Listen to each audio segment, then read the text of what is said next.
This is Pyres with Yun. Good things take time, but tragedy has a way of stopping the clock. When Pyres put out their debut album in 2013, they had no idea the tragic events that would force a hiatus.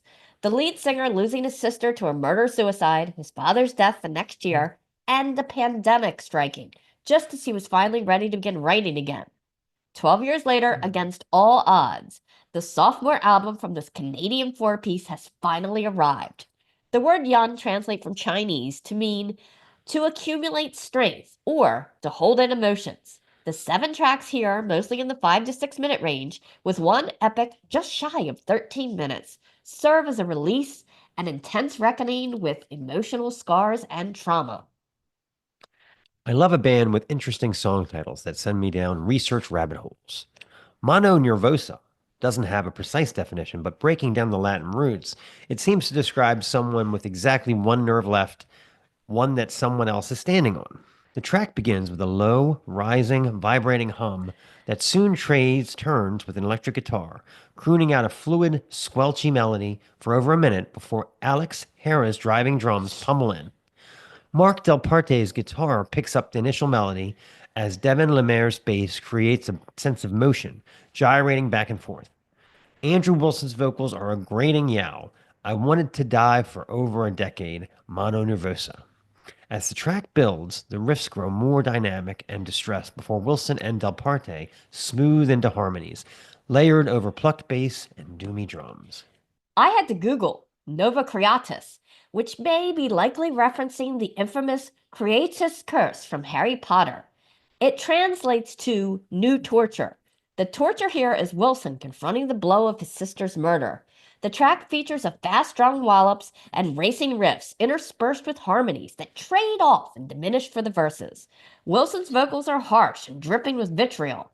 Midway through the guitar's hard pan, a fiendish bass line creeps in, and the relentless drumming drives forward. By the track's end, the guitar notes lengthen and shimmer, with layered, clean chorus singing out over diminished drums. The vocals return to deranged, hoarse yells, while oscillating tremolo riffs shoot off into wandering noodles, all while the hammered drums relentlessly go on.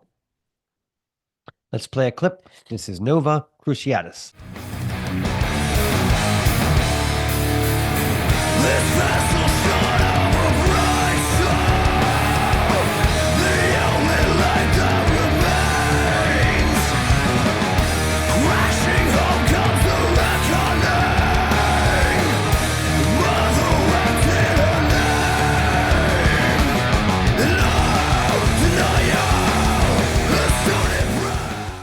Okay. By contrast, slower tracks like the nearly 13-minute Depth Charge in a Dead Sea unfold patiently. A lone guitar plays runny, woeful notes as the drums sound off a slam or two before quieting again, building a bleak foundation for nearly 2 minutes. The original guitar melody weaves through the mix as the drums shift between a gallop and a plod, with Hera adding a subtle cymbal sting. Wilson's vocals emerge a soft baritone, angst-ridden but absent of rage. I must keep drifting forward. The slow, echoing, repetitive riffing over the rise and fall of light drum hits feels like a boat tethered to a dock, gently bobbing with the waves. The track gradually escalates as Wilson's vocals unravel into throaty outrage. Later, chromatic, discordant guitar mirrors the off-kilter emotion before flowing into harmonies and, eventually, into tremolo-picked passages. It ends with one long, trembling note. I think my favorite track is appropriately named Granular Flow. Granular flow occurs when tiny particles move like a liquid, and this track bursts out of the gate in full gallop with tight drums and rapid-fire distorted riffs that settle lightly for the verses.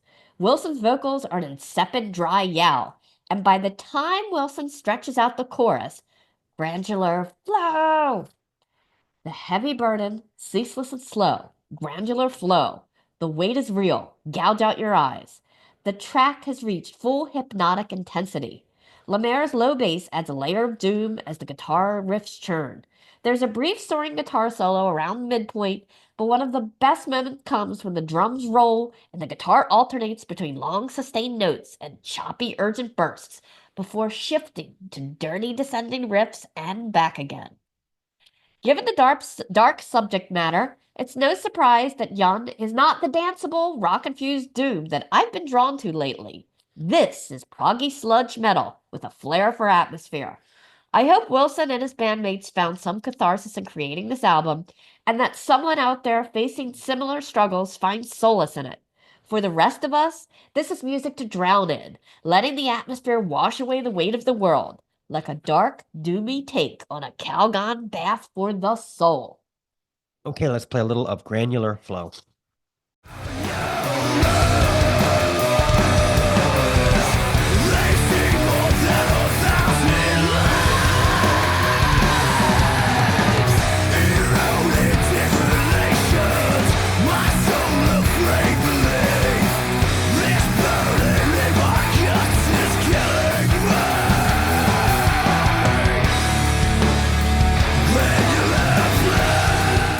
This is the Snaggletooth Rock and Roll Podcast.